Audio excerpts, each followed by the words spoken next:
I just wanted to give a quick update on this MacBook Pro. It's the 15-inch 2019 with the 2.6 gigahertz 6-core Intel Core i7. Let's see, I think the model number again is, well, if I go over to menu meters here, we can see it's a 9750H. So in my previous video, I was showing a pretty low hash rate. I think it was about 1700 hash per second. And I was able to get a much higher hash rate. Now I'm up to 2400 hash per second, so about double. And I believe that's due to two things. I'm not sure if my previous video, if I was actually running XMRig as root. I'm not sure if that's critical, but I did make that change. And it's apparently running better due to that change. Also, I rebooted the machine and made sure to start XMRig right away. So part of the key here is making sure that you get XMRig to claim the resources that it needs prior to the operating system claiming resources it needs. So things like huge pages. But 1 gig pages, I believe, is not supported in OS X. But huge pages is. So once I rebooted, ran as root right away, it claimed all the space that it needed. And you can see I'm getting a much better hash rate. So 2400 hash per second. I've got fan control running at about half speed fan.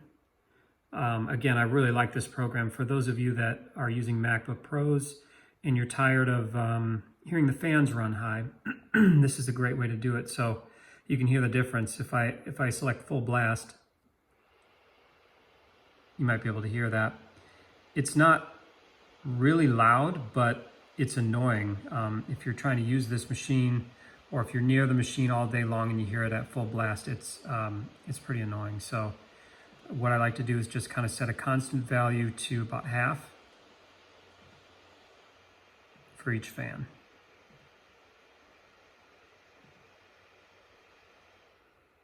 And I'm not sure if you can hear that change, but it's a dramatic change. And as far as temperature impact, you can see that little dip there in temperature. That was full blast fan, brought me down a few degrees, but nothing significant. I'm running at about 100 degrees Fahrenheit, which isn't that bad. 72 degrees Celsius, as you can see up here. That's warm, but it's not too hot. So I figure if I'm just getting that little dip down in temperature reduction just by running the fans at full blast, it's not worth it to me. I'd rather run the fans at half and have a little higher temperature. So anyway, just wanted to show that, and you know, most significantly there, 2400 hash per second. Let's go back here and just take a look at our statistics here. You can see we've been running for a little while, and 121 accepted results. I think I started this maybe an hour ago. So if we go over to support XMR, this is my, these are my 3 workers that are running right now. So it's not much, but 5.5 kilohash per second roughly. Since I started this, since I started mining to this pool, which was probably 2 to 3 months ago, I've had 36 billion, almost 37 billion shares.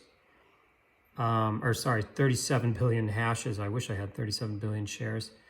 37 billion total hashes for 314,000 valid shares, not a single invalid one. So that's kind of nice. But the other thing real quick, I just wanted to show you, IPFS, I highly recommend that you set this up and run it. You're really helping the cryptocurrency network, things like NFTs and just file sharing tied to cryptocurrency. It's free to run. If you set up an Oracle Cloud account, they have an always free tier where you can run a VM that's always free. So 100 gigs of storage on that VM. And it's, of course, a small instance, but it runs IPFS just fine. Run it around the clock and you don't have to pay a cent for it, which is really nice. I don't think Google offers that. I don't think Amazon has always free. I think it's just 12 months. First 12 months of a new account is always free, or is free.